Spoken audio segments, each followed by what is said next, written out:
Alright guys, what's going on? Welcome in. So in this one, we're going to be talking about the mysterious case, the curious case of Haason Reddick and the New York Jets, because this situation keeps on getting weirder, right? We had Connor Hughes just come out with a report, let's see, an hour ago here, just kind of complicating everything a little bit more, right? So I wanted to go over this report. I wanted to really just quickly bullet point the entire situation, because I bet a lot of people are tired of hearing about this. I mean, we're 1 day in a training camp, and this has been ongoing since the Jets acquired Reddick all those months ago.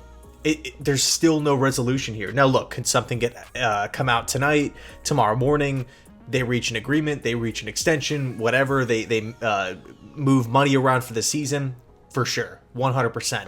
And ultimately, I do think something will get done within this week, because I cannot see the New York Jets trading for a player who literally just wants a new deal in Philly, acquiring him to then not give him a new deal.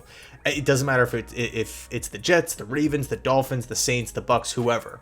If you're any team out there and you're trading for a player that is being traded because he wants a new deal and that team doesn't want to give him a new deal, you would assume that maybe a new extension is in the pipeline. It's in the works. It's coming. But as of right now, again, the situation is just totally unclear. It just seems hazy and just strange. So let's dive into this situation here, okay? Or this latest report, rather, from Connor Hughes. Sources: the Jets made Haason Reddick a contract offer before the trade from Philadelphia. It would have been a raise from the $14.5 million he's scheduled to make this year.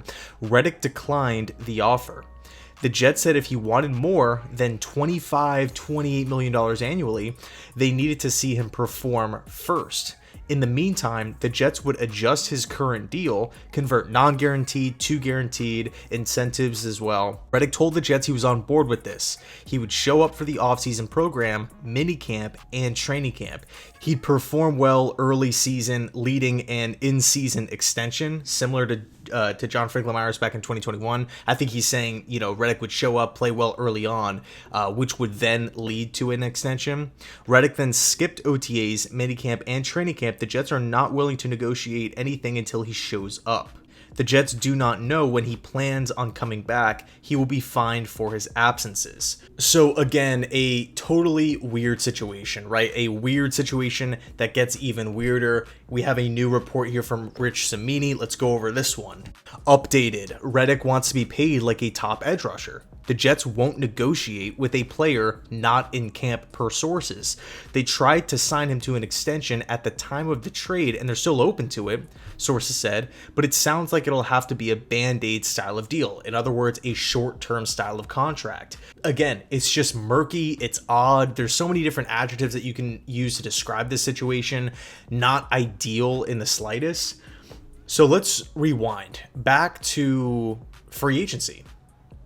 When the Jets let Bryce Huff walk for nothing to the Philadelphia Eagles, he goes out and signs a relatively cheap contract, right? All things considered, 26 years old, an ascending, growing player, somebody who's coming off the best season of his career, somebody who was a homegrown talent, a UDFA who made his way, just worked his way up to the top of the roster, all the way up to where he led the team in sacks. We let him walk for nothing. And even before that, before free agency opened up, it just really felt like there was zero urgency to re-sign him to a deal. We're talking, prior to the year starting, mid-season, it was kind of a topic, like this elephant in the room, but the Jets had so many bigger fish to fry, if you will, with the quarterback situation, with the O-line situation, with the solid leadership issues, with the Hackett, just the offense looking abysmal.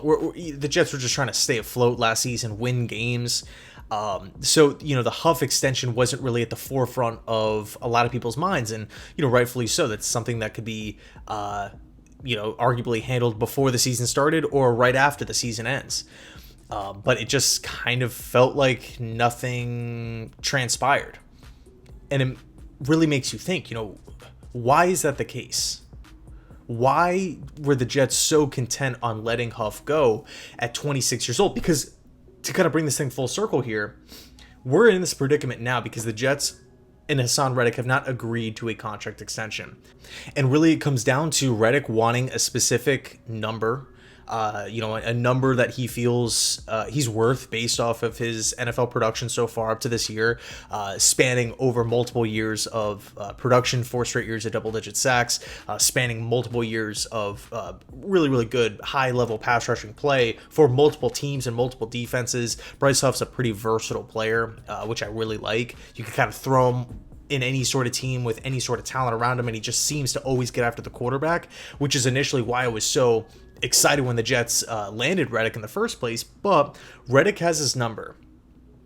So again, going back to the Bryce Huff situation here, we let him walk, and it was just confusing at the time. Like you're kind of just trying to justify it. At least I was saying, okay, all right, well, we have Jermaine Johnson, who was a first-round pick, Will McDonald, who was a first-round pick. Dale Clemens is on the roster. We still have the NFL draft. We can maybe go out and select a pass rusher there, maybe in like the mid rounds or something, or we can maybe sign like a cheap 1-year type of option like a Jadeveon Clowney. And the Jets actually had Jadeveon Clowney. They brought him in for a workout. He opted to pick the Carolina Panthers. After that news was made, after that news came out, after that signing was made, the Jets then trade a 2026 conditional pick, a third that jumps to a 2 for Haason Reddick. And the Reddick smoke up to that point definitely seemed real because everybody knew the only reason why the Eagles traded Reddick was because Reddick wanted the extension and the Eagles didn't feel comfortable giving that extension to him. It wasn't a situation where the Eagles are blowing it up and they have to like move off of their vets. We're projected to win 3-4 games this season, so we're going to just try to recoup a pick. No. Did Reddick have problems with the coaching staff? No. Did he have problems with the team? No. Played college in Philly at Temple, so obviously knew the team, knew the defense, had a ton of success there. But look, if the team doesn't want to give somebody the extension, chances are that they, try to get ahead of it and they want to move off of a player, recoup a draft pick. We see it all the time in football. They already had Reddick's replacement in Bryce Huff, who again signed a 3-year contract worth $51 million, over 30 guaranteed. So in the grand scheme of things, not this tremendously high contract, right? It's not like Bryce Huff is a top 10 paid pass rusher in football, but a decent sized deal. So you're kind of thinking, okay, if you put yourself in the Eagles' shoes, Howie Roseman's shoes, he's probably saying, okay, well, let's just opt for the player that's coming off a really good season, who's only 26, who's still young, growing. We can maybe offer him more playing time here as opposed to the rotation that the New York Jets like to do. Let's pull the trigger. They sign Huff, boom, they trade Reddick away, and now they're in this kind of win-win situation where they get their pass rusher and they get a future pick. And then from the Jets side of it, we're like, okay, you know what? It stinks to lose Huff. Good thing we have McDonald. Good thing we have Jermaine Johnson. But now we're adding one of the best pass rushers in the game in Haason Reddick on a really cheap deal, $14 million, 0 guaranteed.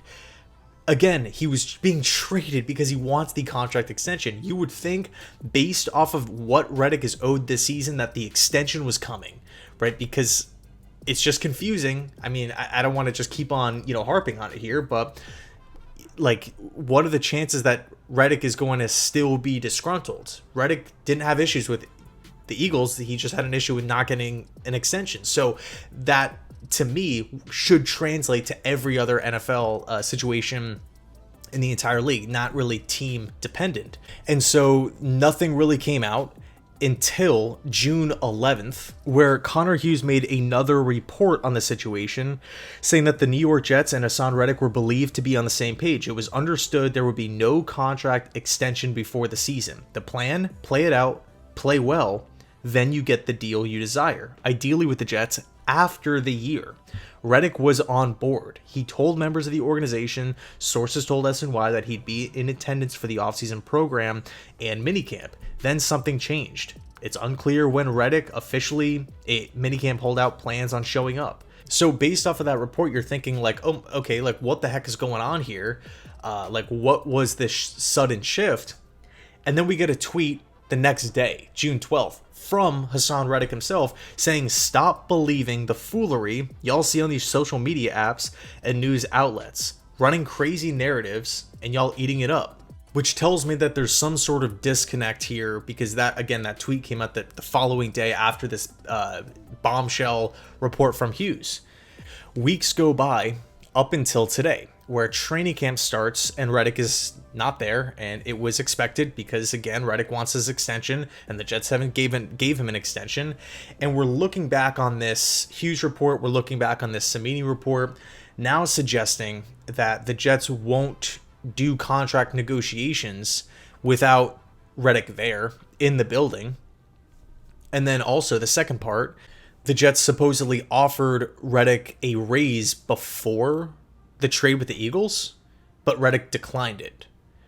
So I have questions here. The first, why wasn't this contract offer talked about when the trade initially went down, or when that first report actually came out? And it doesn't really line up with the Haason Reddick tweet. And then question number two, if Reddick told the Jets that he was fine playing out this 1-year deal and then potentially getting the extension, again, in the words of Hughes here, ideally with the Jets, why wouldn't Reddick just stay in Philly? Why was he traded? Because again, if Reddick was just totally fine playing this 1-year kind of prove-it contract, then he could just hit the market again in this contract year. I mean, if he could duplicate what he did last season, he could, go to the negotiating table and saying, "Hey, for the last 5 years, I put up double-digit sacks." Like, that's a pretty awesome, thing to have on your pass rushing resume. But if he was okay just playing out the year, you would think he would still be back in Philly. The Eagles traded him because they knew he wanted the extension and he wasn't going to get it from Philly. And then another point that I feel like is relevant to talk about is that it almost seems like the Jets just don't want to give an extension to any pass rusher, right? Because if we think about it, they let Huff go. Again, 3 years, over $50 million deal. Big deal. Not the biggest deal in football, but something that the Jets could have afforded, especially if you actually look at how the payout is, like how it's scheduled for the Eagles. It's a backloaded deal. Secondly, they met with Jadeveon Clowney. He opts to select the Carolina Panthers. Now, a lot of people would assume going into the year that the New York Jets have a better shot of going on a playoff run as opposed to the Carolina Panthers, who finished as the worst record-wise team in football. But if you look at the contract that Clowney signed with Carolina, 2-year deal, 2 years, $20 million. Then we trade for Reddick, extension nowhere to be found. We also moved off of another pass rusher in John Franklin Myers. So to me, it kind of seems like the Jets are just, they don't want to give out this long-term 4-year extension, 3-year extension to any pass rusher, not just Reddick here. Because again, they had the opportunity to keep JFM. They could have re-signed Bryce Huff. They could have given Clowney the 2-year deal. We're in this position now where training camp has started. Reddick will be fined $50,000, or I think it's up to $50,000 per day that he's not there. He wants an extension. The team will only negotiate with Reddick if he's there. And then you have this weird curveball where we look at Joe Douglas's tendencies as a general manager to wait to the last minute to re-sign players or give them extensions. We think back to Quinnen Williams, drafted in 2019, didn't sign his extension until last offseason, right? The middle of the summer in 2023, where that was a big deal. And although it was pretty expected that the Jets were going to pay him, if we think back, there were a couple of other defensive tackles that were signing prior to Quinnen, and every single time we saw a defensive tackle sign a contract, the next one up would get, I think it was actually a $1 or $2 million increase, and that happened like 3 or 4 times. Like Daron Payne, I think it was Jeffrey Simmons in there as well. Dexter Lawrence also signed a contract until we finally got around to it and then gave Quinnen his deal. 4 years, I believe it was 4 years, $96 million. We could also rewind a couple of years ago when the Jets allowed Morgan Moses to walk. We all loved Moses. Great in the running game, great leader, tons of great football back with Washington, somebody who performed well with the Jets. We allowed him to walk over $3 million. He goes out and signs a multi-year deal with the Ravens and does a great job. He's an anchor for that Ravens offensive line, all for the Jets to just trade an asset to Baltimore to get him back a couple years later into his career. Let's take a look at this current roster, right? Michael Carter, one of the best slot corners in the National Football League. What a find. Late round pick, 5th round out of Duke. And playing on the last year of his rookie contract. Have extension talks begun? No. We can talk about DJ Reed, right? One of the best free agent signings that Joe Douglas has made is in his entire Jets career as general manager. I love DJ Reed, fan favorite. So many people love him. Hard-nosed player, big. He's a guy he doesn't shy away from contact, raises his level of play next to his Sauce Gardner, takes on the challenge every single week, fits the system perfectly. Have extension talks begun? No. So, Bryce Huff, obviously another situation, right? Just that ended up just not even happening. In the end, I think the Jets will re-sign Haason Reddick. A small extension. No more than 3 years. I think 3 years is probably the limit. I think something has got to give. The Jets cannot let this linger.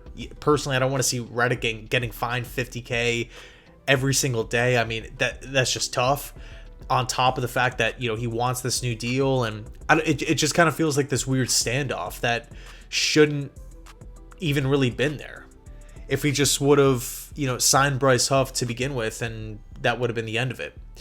So let me know your thoughts down below in the comment section. I appreciate you watching. Thanks so much. I know this topic is being talked about like left, right, and center. Like it's crazy, right? But hopefully there's a solution here soon. And I know this might be a longer video too. So yeah, thanks so much for watching. I really appreciate it. Hopefully something gets done. Hopefully, there's again a solution coming here in the near future, and we can all just kind of turn the page on it and move forward with a great pass rusher added to the football team. Anyway, let me know your thoughts, and as always, go Jets.